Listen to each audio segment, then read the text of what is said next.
So good evening all. I'm Jyoti. I have been working in the cybersecurity domain for the past 20 plus years. I have worked in basically governance, risk, and compliance, and looking at such norms and such compliance requirements was one of the major things that I used to do.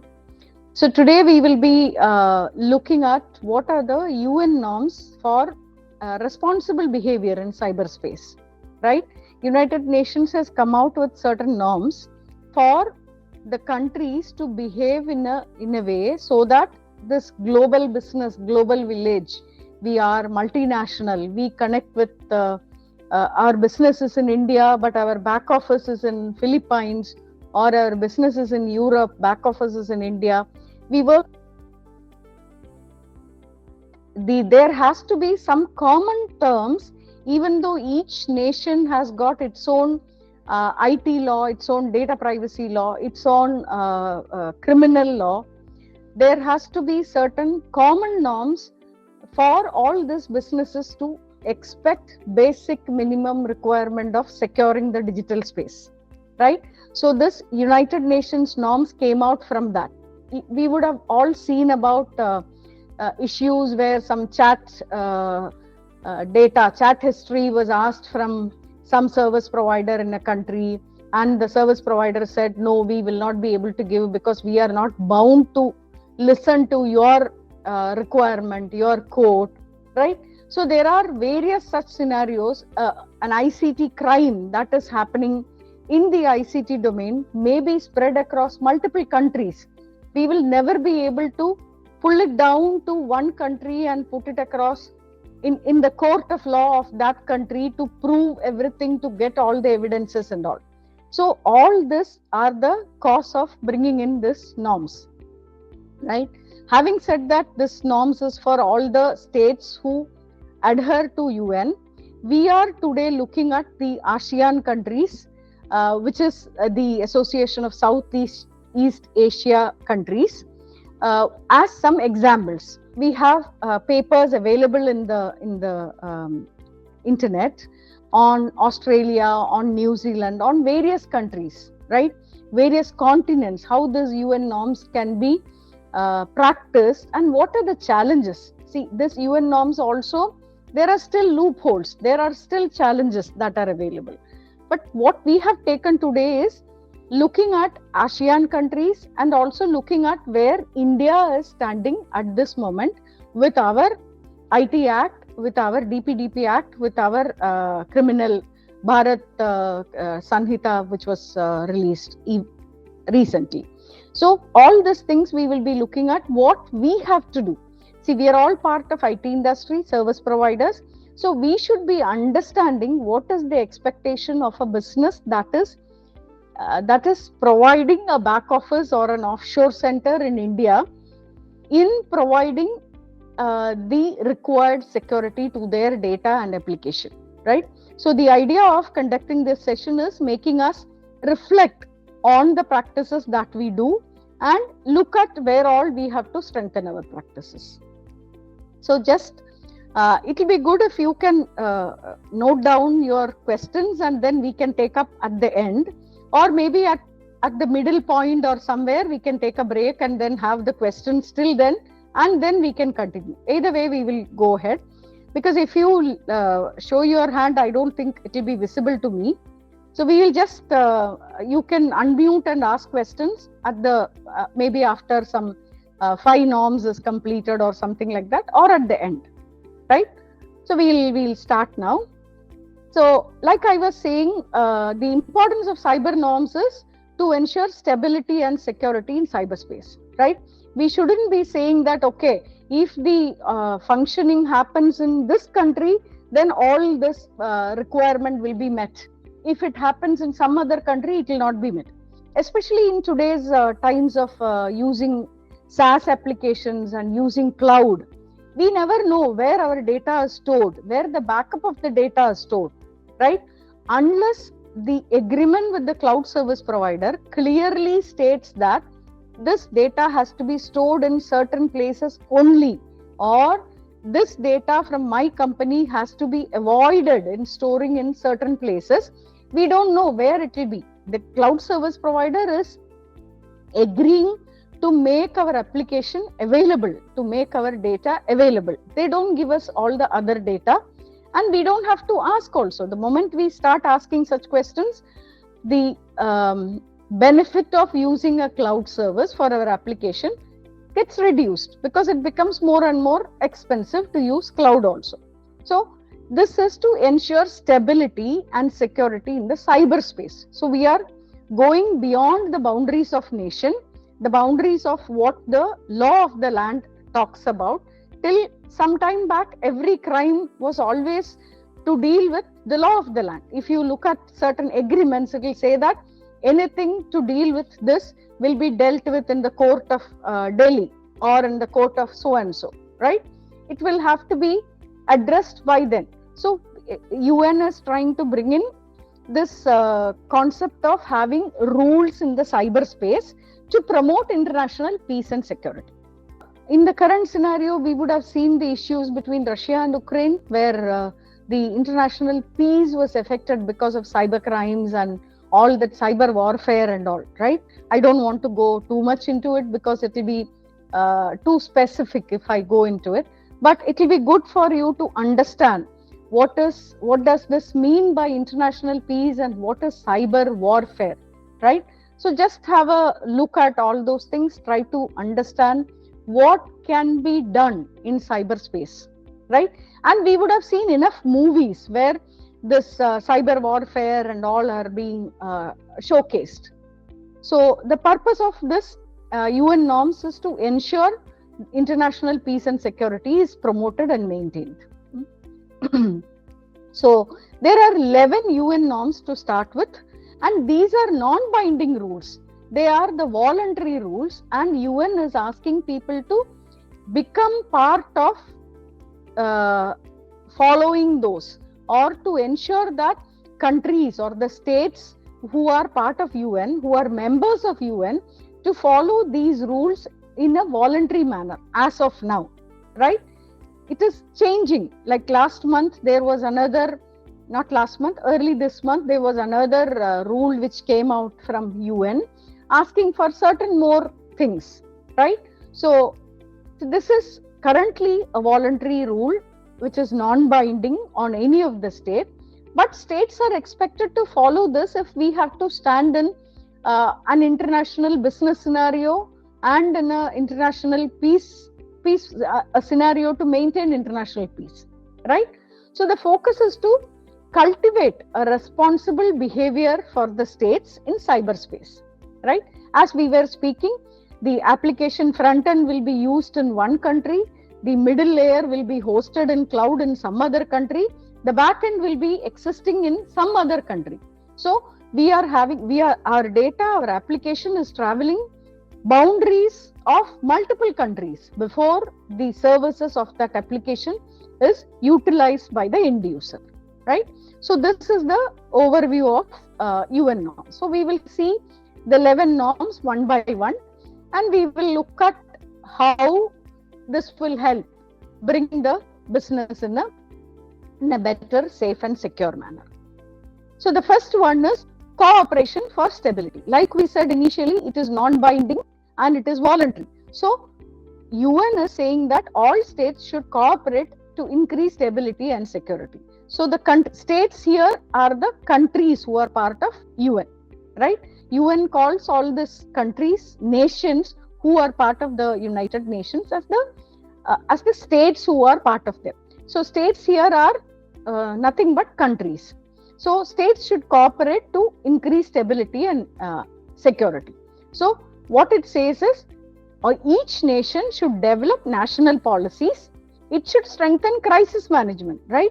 If a crisis happens in one nation, it may affect businesses in multiple nations because of the services that are provided by this particular nation in the total landscape of services which are happening for businesses across various countries, right? And whenever there is a issue, the nation should be ready to engage in international dialogue. nation should not say that this is internal to me, it is my infrastructure, I will manage, I don't have to answer your questions, I will not give you any evidences or any monitoring logs, right? It shouldn't be that. We should engage in international dialogue and try to provide the required logs and the required evidences in case of any incident management, any crisis management. So Norm 1 says that each of the nations which are part of UN should behave in a way where it is like a common, we have to collaborate with each other, and for which the national policies should have a place. The national policies should address, or it should provide provisions for collaborating with other countries, right? It should not keep something as a national security, or it shouldn't keep it as a confidential manner which should not be shared with others. So the policy should be developed keeping this in mind, right? So in India, the National Cybersecurity Policy, which was released in 2013, it encourages public-private partnership and international cooperation to enhance cybersecurity. So India government has taken this, or even before that we have started looking at it, because India is a major player in all this ICT domain, right? So India's cybersecurity policy already addresses this, and there is always a public-private partnership. So an organization cannot say that I stand on my own, my policies are my own and all. Nothing like that. There is Ministry of Commercial Affairs, there is MeitY, there are various government agencies which look into the businesses that are managed within the nation, and the cybersecurity policy is applicable to all these organizations, right? We have policies on exporting software, we have policies on exporting services. So we have all these things are being addressed. And in ASEAN countries, and another example is in Singapore, the active participation in ASEAN Cybersecurity Initiative and international cyber exercises. So Singapore government ensures that their organizations takes part in the cyber exercises or the drills, the crisis drills of international levels, to check the availability of connectivity, right? The bandwidth availability, the across the sea cable availability, connectivity availability, all these things. So the first and foremost is cooperation for stability. Now going forward to second one, handling ICT incidents, right? We all know that in information security management, incident management plays a very important role. So how do we handle ICT incidents which spread across or which go beyond the boundary of a nation, right? So the nation should consider all relevant information in case of ICT incidents. So we should not try to hide anything or push anything under the carpet. We should try to consider all the relevant information and try to share all the relevant information to the people who are the impacted people, right? See, for example, if a business is happening from UK, right? In that UK business would have done a business impact analysis for having a back office in India, right? So they would have already done their analysis on what can be the potential issues that can happen, right? So we should also be ready to understand that and try to help in providing all these things.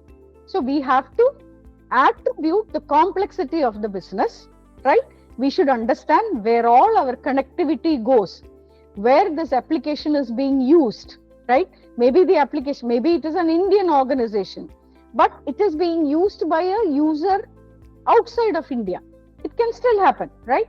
So the complexity has to be attributed when we design the application and when we host the application and when we test the application, right? And need for comprehensive assessment. So when we do the impact analysis or when we do the assessment, vulnerability assessment or auditing of the application or downtime of the application, backup restoration of the application, we have to do a comprehensive assessment to ensure that we are meeting the availability requirement of the application, right? So this is what we have to do. So these are currently challenges, because understanding the complexity of the application or attribute the complexity is easily said. It is very difficult to do. We say secure by design. We say privacy by design. We say all these things in paper, right? The theory talks about all these things. Theory talks about frequent assessment, frequent testing, integration testing. We talk about change management in a way that we can roll back changes. We do all these things, but it is said easily. So these are still challenges. So understanding, that is why many of the organizations now have security architects also. Not only application architects, we have roles of security architects who will have to identify the strengths and the weaknesses. They will have to help do a strength and weakness analysis for the application to help in attributing complexity and doing a comprehensive assessment. So what has to be done is combine technical data with policy assessment. So as of now, assessments or audits happen to verify policy, verify implementation of policy only. So if you have a security policy, assessment will happen to check whether this policy is being followed or not. So what the action says is technical data. So you would have heard about SOC 2 assessments, right? SOC 2 assessment, one of the major difference of SOC 2 assessment is they check 70% of the data involved during their assessment. So it's not just sampling of data, but they check 70 to 80% of the data. So they combine the technical data and they see that if the policy is sufficient enough to address the complexity of the data, or the policy is sufficient to address the regulatory requirement of the data from the country where the data belongs to, or the country where the data is in transit. Also, data at rest and data in transit and data at source. So all those things have to be combined with policy assessments, and we should engage multiple government agencies, right? Again, it should not follow just one government agency. We should work with multiple government agencies wherever this business or this application has got a stake in, right? So in India, we all know that we have a certain as a association, as a body which looks into responding to cybersecurity incidents and providing comprehensive assessments and collaboration among various agencies. So certain actually has got connection with the various other incident management units of other countries. So they will look at if some data comes in or some advisory comes in from other countries, they will take it up and then spread it across. They will also share such information to the other countries. So Indian example is we have a body called CERTIN, which is actually doing the incident management. In Singapore's example, Singapore had a data breach in a health organization. So they established a commission of inquiry to assess the incident comprehensively. So they came out with what happened with the data breach. They published what was the mistake, what happened, who are all the stakeholders, and they involved a commission to assess the incident comprehensively instead of looking at it as an internal issue and then trying to address it, right? This particular point also you will be able to relate to many cases which we see in movies or which we read in fictions, where we see that certain things are not being published or not shared across to the right people to address, to do a root cause analysis. They just try to do what is possible at their end to ensure the penalty which falls on them is as minimum as possible. So here it says that the incidents have to be handled in a way that it addresses the issues in a comprehensive manner, right? So that is norm 2. Now norm 3 is preventing misuse of territory. Again, this is what we were saying earlier. the country should not use its ICT, the infrastructure, for wrongful acts against any other country or any other. There is always a geopolitical scenario which is taken into consideration when we do business impact analysis. So in that geopolitical scenario, it should be very clearly studied by the end users or the businesses to see if this particular country has any alignment with a country which will stand for anything against our own country or our own application or where we are hosted, right? So what UN says is the nations should not knowingly allow. There still may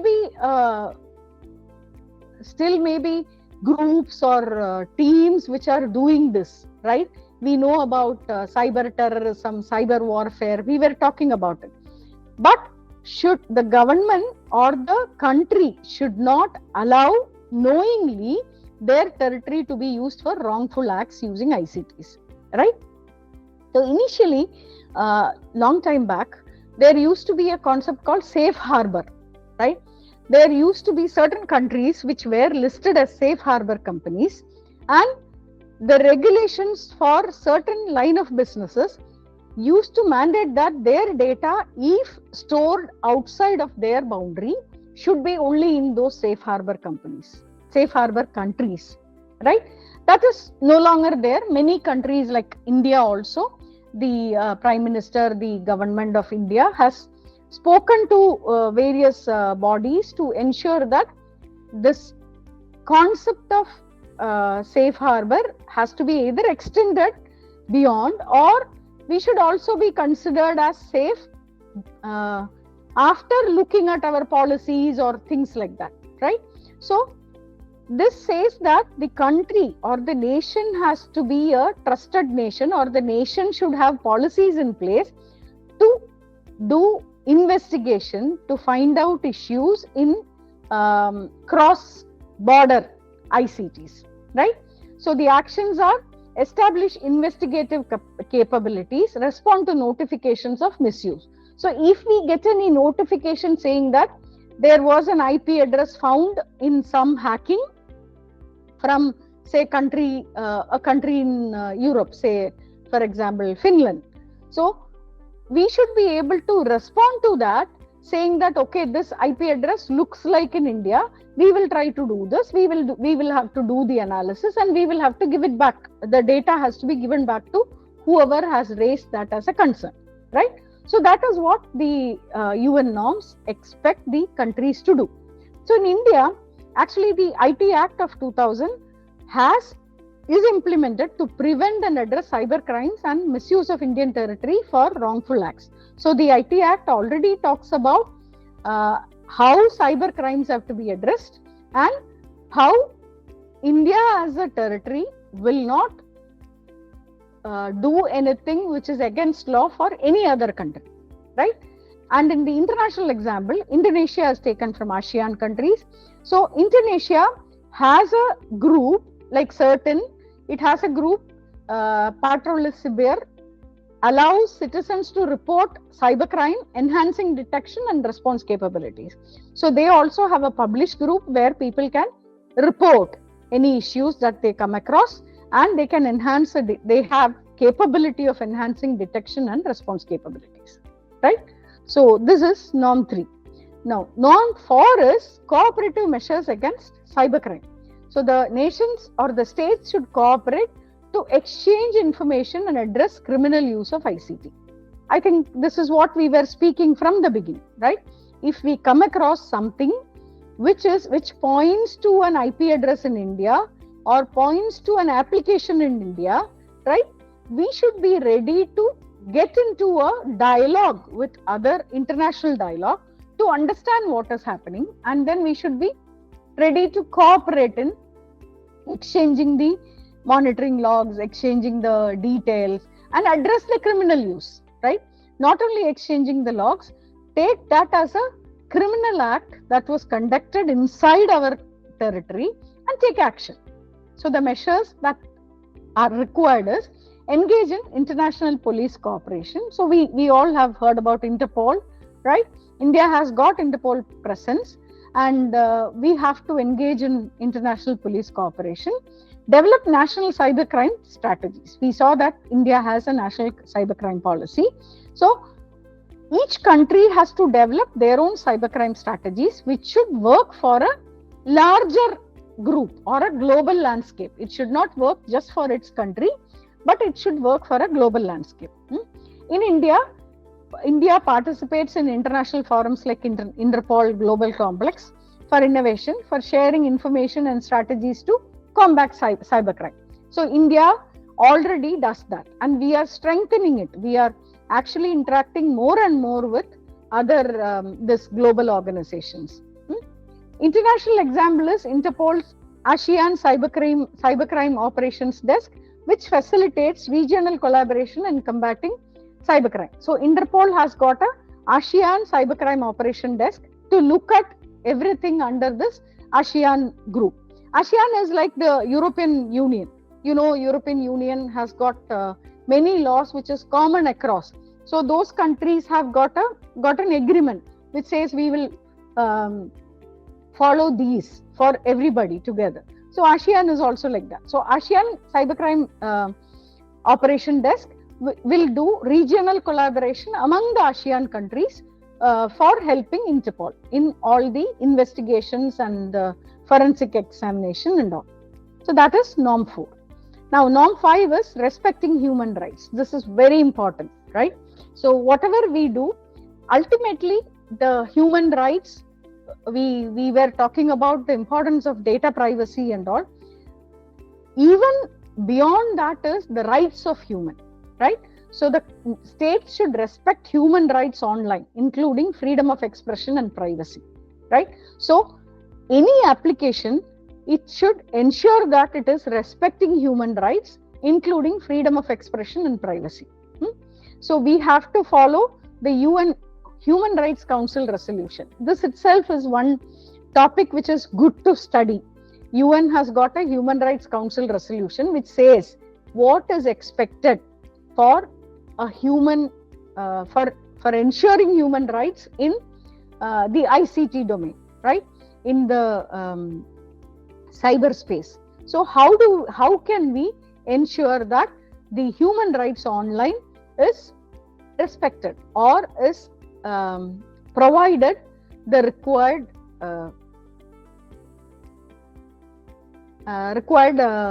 importance, right? So follow UN rights, promote digital rights awareness. You know digital rights awareness, right? With data privacy, there is always this digital rights. Who can do what has to be very clear across the cyberspace, right? Just like I have a boundary for my house, for a particular district, a state, a country. So in the digital domain also, there has to be a rights on what I can view, what I can modify, what I can delete, what I can remove, right? And what I will not have access. So it is all role based. So depending on the different roles that we play, the digital rights have to be clearly documented and it has to be communicated to everybody. So the digital rights awareness is again a very important thing that each one of us have to know, right? We will have to understand what are our rights, what we can say in certain forums, what we can comment in certain forums, what we can forward in our social networking, what we should avoid responding to or forwarding, right? So we should understand all these things. We should understand the legal requirements behind all this. In India, there is this DPDP Act which came out at 2023, which aims to protect individual privacy and regulate the processing of personal data. So this ensures that the human rights inside India, the requirement of privacy are met, right? There was a time, this GDPR from European Union was the one which came out very strongly on data privacy. So once GDPR came out, we from IT services organization had to provide answers to so many questions to ensure that we will keep the digital rights of any end user, right? Any the PII, the personally identifiable information, how we will ensure the security and safety of that. Now the DPDP is actually a very good documentation of a very good act which has come out, which gives step-by-step activities that has to be done to ensure data protection for any personal data, right? And in ASEAN countries, Thailand has got a Cybersecurity Act which talks about measures for protecting digital rights, right? There are others also. We have just taken one example from what we do in India, one example among the ASEAN countries, because we are talking about ASEAN countries here. If you look at the other one, like I said earlier, there is Australia has got separate one, France has got separate one. Each country talks about how they will be doing this or what they will be focusing on, right? So this is Norm 5. Should we take any questions now, or I will finish this and then take questions at the end?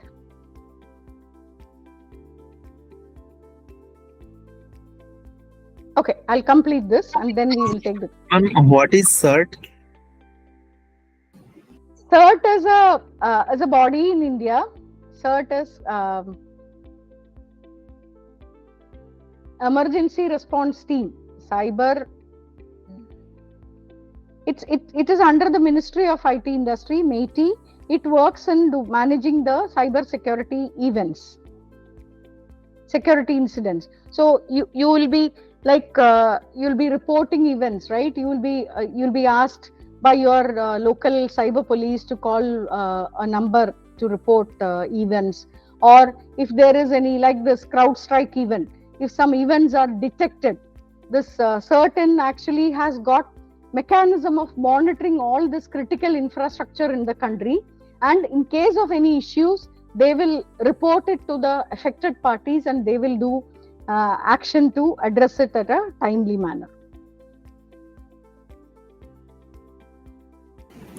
Okay, ma'am. Thank you. Okay. Computer Emergency Response Team.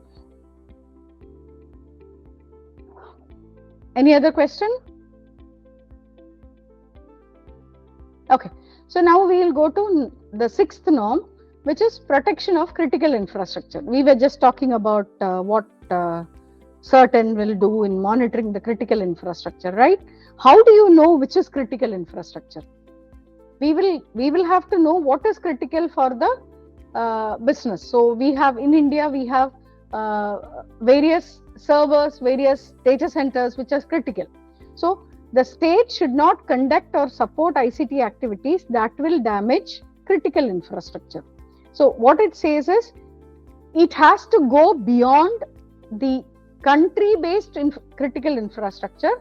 It should go, suppose Amazon has got a data center inside India for their AWS cloud, right? So Microsoft has got a data center. So the India should look at supporting the activities of that to ensure that the connectivity there, the power requirement of that particular center, everything is provided. So the state should not conduct or support ICT activities that damage the critical infrastructure. That is what protection of critical infrastructure means. So what has to be done? Define critical infrastructure. Very important, right? All of us know that we can leave a watch on the table, but if we are removing a gold bangle, we have to keep in the table, right? So we all know the value of what we own. So accordingly, the state or the nation or any government body or any regulatory body should look at what are the critical infrastructure. In banking, they call it as crown jewels. RBI talks about crown jewels for all the banking applications. That means those applications, downtime of those applications will impact the whole economy in a very bad way, right? So every business should identify what is critical for their business and have a business impact analysis done, and should have a proper backup to ensure availability of those critical infrastructure. And the nation should support such critical infrastructure inside the nation for enabling a global cyberspace or a digital space, right? So the business should define critical infrastructure. It should implement protective measures, right? We would have seen the defense campuses. So they will have all the boundary walls, will have barbed wire on top of that so that people don't jump inside, right? So additional controls or additional protective measures will be put for infrastructure which is more critical compared to others. So we have to identify, define critical infrastructures. We have to implement the protective measures. In India, we have National Critical Information Infrastructure Protection Center established to protect critical information infrastructure, right? We have a body called National Critical Information Infrastructure Protection Center. So this will protect the NICs, the National Information Centers, which has data centers, right? Which has servers hosting multiple applications which are used by government applications inside India, right? Like income tax, IRCTC, like various other applications, airport authorities of India, various things which need to be up and running for the users to get the services, right? So in India, we have that. And in ASEAN countries, Malaysia has got a National Cyber Coordination and Command Center to monitor and protect the critical infrastructure, right? So UN asks the member countries to have mechanisms in place to identify and protect critical infrastructure. So we have to do proper identification, proper impact analysis, and then come out with controls to protect. So that is 6, norm number 6. Now norm number 7 is exchange of information, right? So how the countries will exchange information in case of any issues and address the threat at a holistic level. So we will not address the threat at our end only. We will address the threat at a holistic level so that this particular thing is not impacting any other place, right? So you can imagine again another business which is spread across various countries. So if we come across a vulnerability or a virus attack in one of the place, we should involve everybody who is part of that infrastructure to tell them that they have to be clear. We are isolating. Whatever incident management steps that are to be taken has to be taken, right? So the actions are establish protocols for information sharing. I think we spoke about it earlier. See, information has got classification and labeling.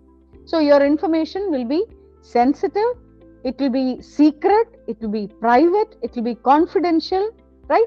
But in case of any such scenario, we should have a policy in place to declassify the incident for that particular instance, right? And then share it for the benefit of all involved parties. It's only for that particular instance. It is not before that, it is not after that. So you have to declassify that and then share it across to the required parties. I'm not saying that they have to put it into the internet, into a website for everybody to see. No, to the affected parties, to the impacted parties, it has to be shared. So we should create protocols for ensuring the required informations are shared. Engage in international partnership. We talked about Interpol, we talked about the other like CERT itself, CERT in India, CERT in. So we have CERT for various countries. So CERT will have interactions with other countries as well. So what India does is, India collaborates with global cybersecurity organizations and countries for information exchange on threats and vulnerabilities. There is a group called CISA, which is actually based in US, but they publish various vulnerabilities. And we have a national vulnerability database. So we will take those, we will put it here. Whatever we identify by our scanning monitoring, we will share it across to the other body, right? So that collaboration is very important, because we are working in a connected space, a connected cyberspace, right? In ASEAN countries, we have a Japan Cyber Capability Building Center, which facilitates knowledge exchange and capacity building. So we have collaboration facility, knowledge exchange facility. We have this conferences happening which are conducted by one country, and we invite people from all the other countries, the government bodies, to come and speak, and then we like the regulatory people to discuss certain things, etc., etc., right? Many of this banking industries, they have what is called technology risk management. So this technology risk management is nothing but cyberspace, looking at what is happening in the cyberspace, how do you scan the application, how frequently you upgrade the application, all those things. So we have to keep sharing this across with all the stakeholders, all the impacted parties, right? Norm 8 is respecting sovereignty. This is very important for all of us, right?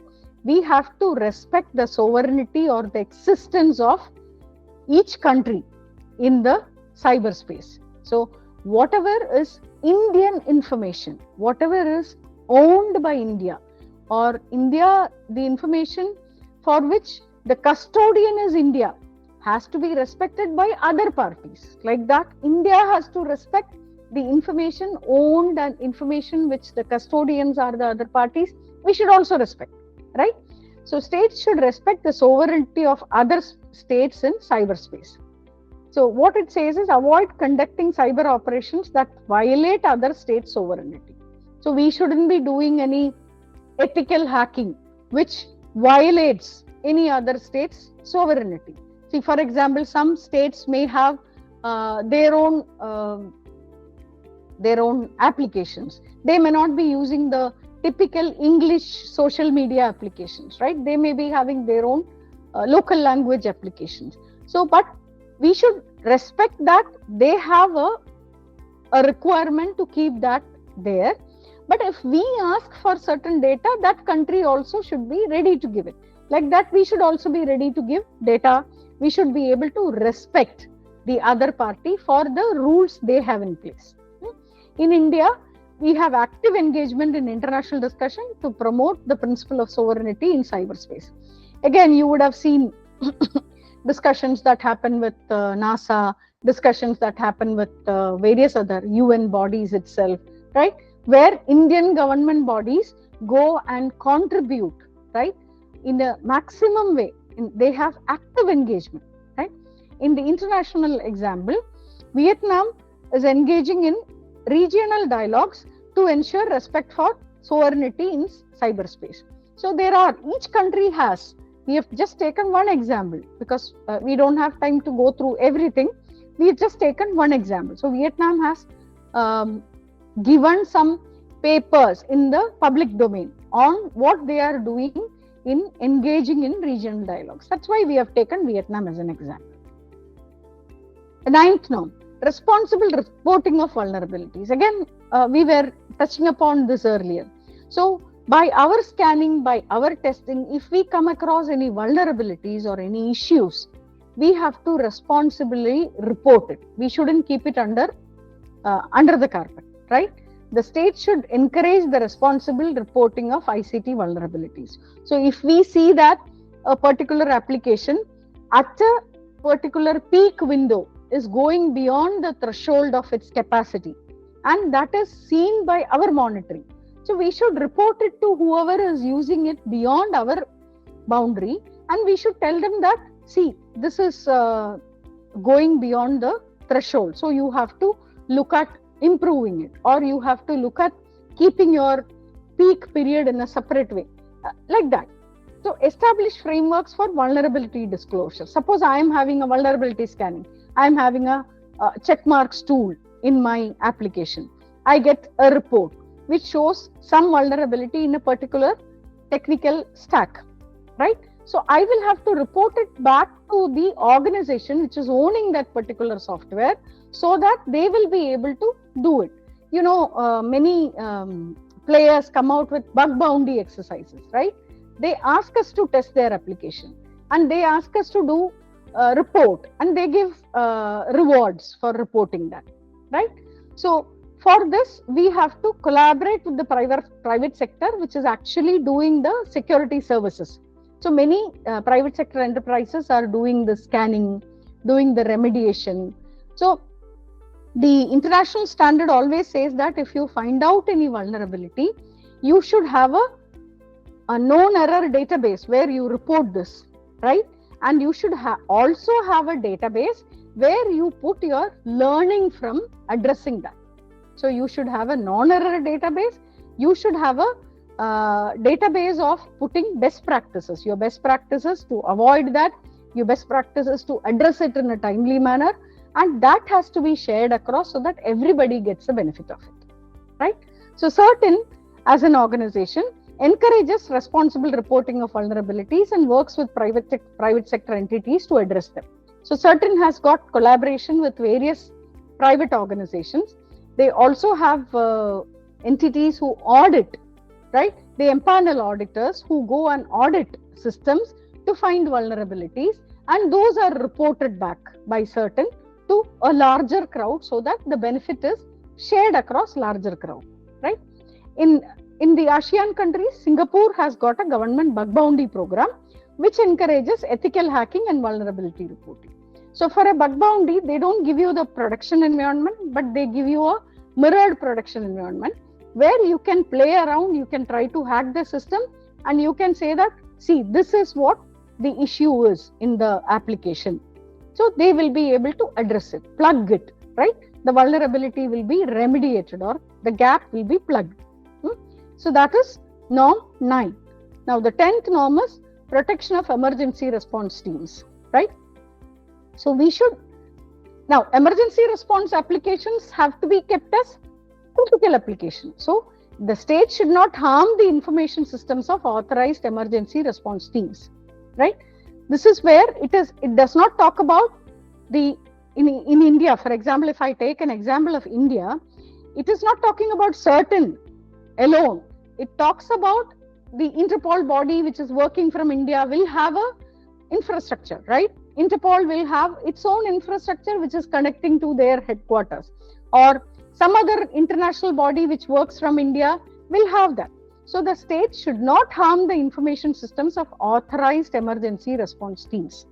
So if there is an emergency response team functioning out of our country, or any nation for that matter, that nation should ensure that the emergency response team's information systems are protected, or whatever has to be given to support their existence has to be done. Or knowingly, the state should not support harming them, right? So the actions is ensure safety and integrity of CERTs and CSIRT. CSIRT is Computer Security Incident Response Team, right? So these are the things which we have to ensure that the integrity. So it is not only confidentiality, the integrity means the data should not be modified or should not be changed. So we have to ensure safety and integrity of these systems. And in India, CERT-In operates as a national CERT, coordinating responses and ensuring protection of critical response capabilities for the nation, right? For the nation, not only the nation's infrastructure, critical infrastructure, but any critical infrastructure which operates from this nation, right? And from ASEAN countries, Malaysia has got a national CERT which ensures robust response capability. So that is norm 10, protection of emergency response teams. Now 11 is protection of supply chain. This is again a very important activity, right? The state should take steps to ensure integrity of the supply chain. You know what is supply chain, right? I happened to attend a third-party risk management workshop sometime back, 2 weeks back.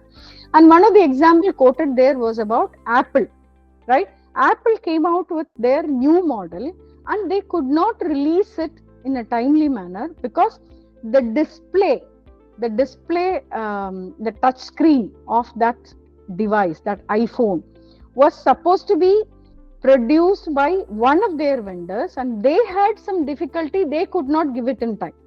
So there is always a supply chain, right? The supply chain has to be stable, and it should have the integrity so that it provides what is to be provided, and that allows this particular organization to provide the output to the end customers, which may be general public like us or anybody else for that matter. Like we have factories, right? Factories which produce various producers, like for example, something which produces atta, right? So the wheat has to be supplied on time for that wheat to be converted into atta, and they should have provisions to pack it properly, so the supply chain which provides them all that packaging facility should provide it in time. Their sealing machine should have all the infrastructure that is required for them to seal it and provide it as sealed packs of atta to the public, right? So the state should take steps to ensure integrity of the supply chain. For example, if in a cyberspace, if you are looking at the network service provider is a supply chain person, right? The electricity provider is a supply chain person. Any services that is given for a data center, for an application maintenance, for a call center office, right? All this, the services, whatever the services are provided, are coming from various supply chains. So we should have measures in place to protect against supply chain attacks. So the cyber attacks can happen in that way also. Any one part of that supply chain, if it is broken, it's a chain, right? So if one link is broken, the chain will be broken and the supply will stop. So we have to ensure that there are measures in place to protect against supply chain attacks. In India, initiatives like National Cyber Coordination Center, which monitors cyber threats and ensures security of critical supply chains. So NCCC actually looks into this network service providers, this cloud service providers, power industry. So government has got guidelines for each of this industry to ensure that they are available, they are providing services in a manner that is expected of them to everybody who is the user of that service, right? So in India, we have all that. And in ASEAN countries, Singapore has got a supply chain assurance framework to enhance the security of critical technology providers. So that is the 11th and the final UN norm, which talks about responsible behavior. See, you look at the name itself. It says it is voluntary. It is not a binding rule, but it says it's a responsible behavior. So it talks about what we have to do to be a responsible part of this large cyberspace or ICT space, right? So what we have to do to implement is we should have awareness,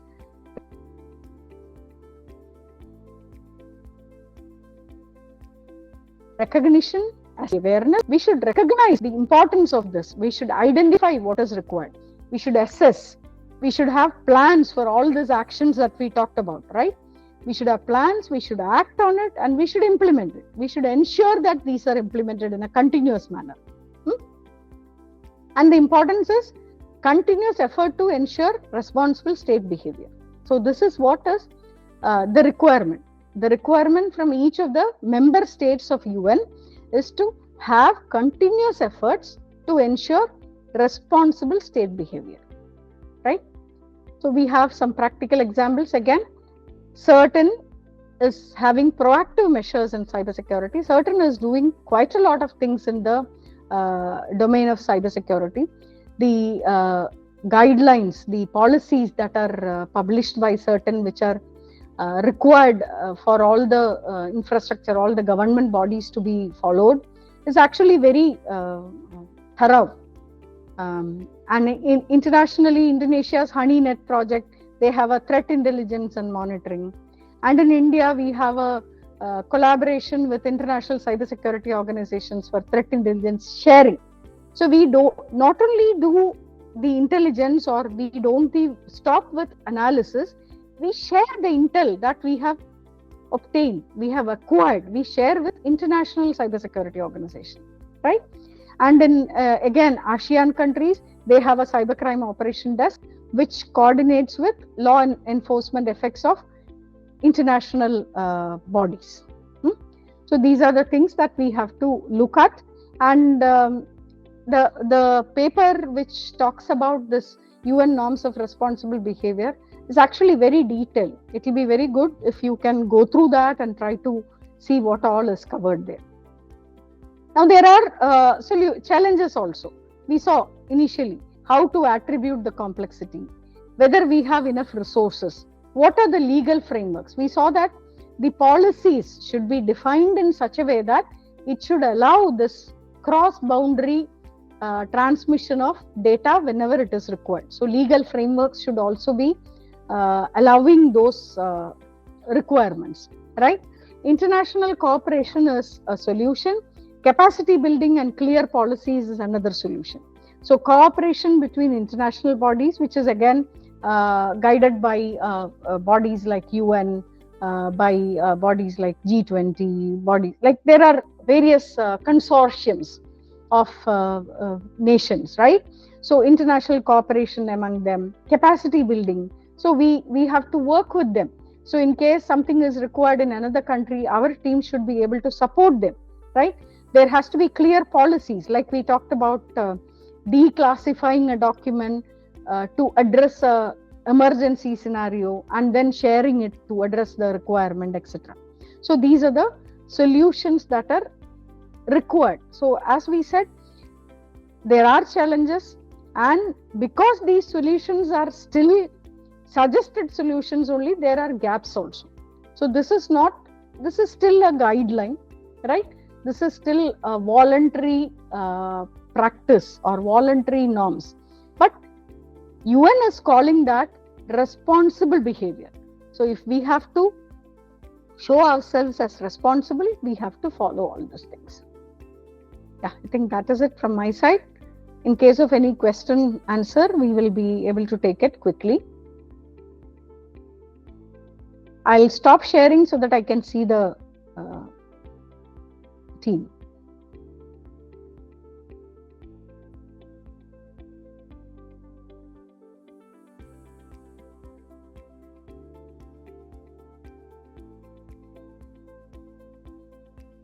Any questions, anyone?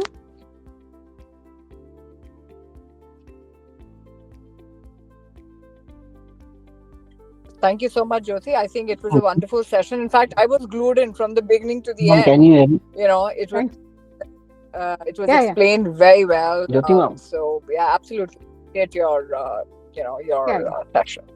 Yeah, thanks, Rupali. Yes, Mozammil. Mozammil, you were saying something? Hello.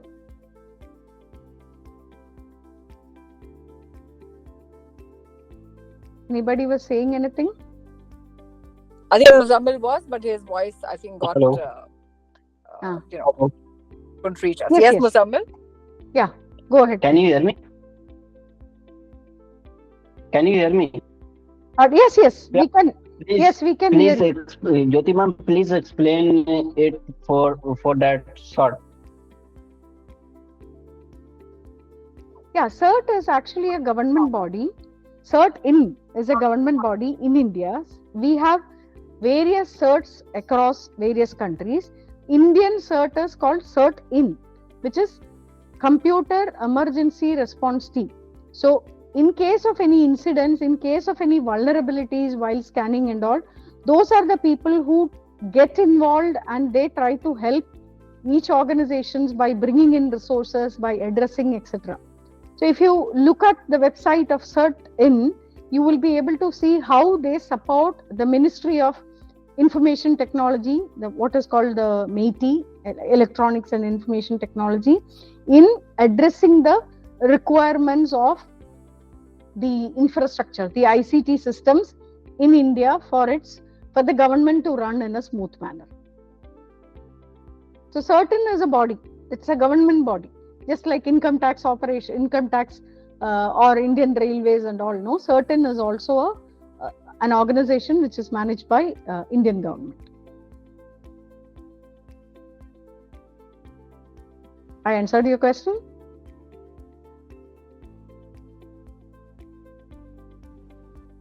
I think there's an issue in his voice transmission. I guess, Jyoti, you did. Yeah. And, on that note, Gaurav, you have anything? Yes, ma'am. Ma'am, can you explain the honeypot? Like, what is the best practice to deploy honeypot in our environment? Like, is there any precaution we will take? Like, currently, I think it is not. It is something which is a session by itself, Gaurav. Okay. I don't think we will be able to address it now. But yeah. No, actually, no. I understood, but actually, this is out of the session. But it's it's necessary in any organization. Like yes, correct. So that's why I asked. Yeah, just like hacking and ethical hacking, honeypots are also used for good things and also for bad things. So we have to look at it, how we have to put in place to, again, like learn from one and have a distributed scenario, and to ensure that any mistake done is not spread to others. So I think we will not touch upon that now. We will have to have a different discussion for that. Okay, sure. Thank you, everyone. I think, Jyoti, as always, the session was very useful, and I am foreseeing far more, benefit through the video that we will upload on our learning YouTube channel and also on the LMS going forward. So thank you, everyone, for attending, and thanks a lot, Jyoti, for such a detailed explanation. Thank you. Have a good day, and have a good day. Bye-bye. Yeah. Thanks, everyone. Bye.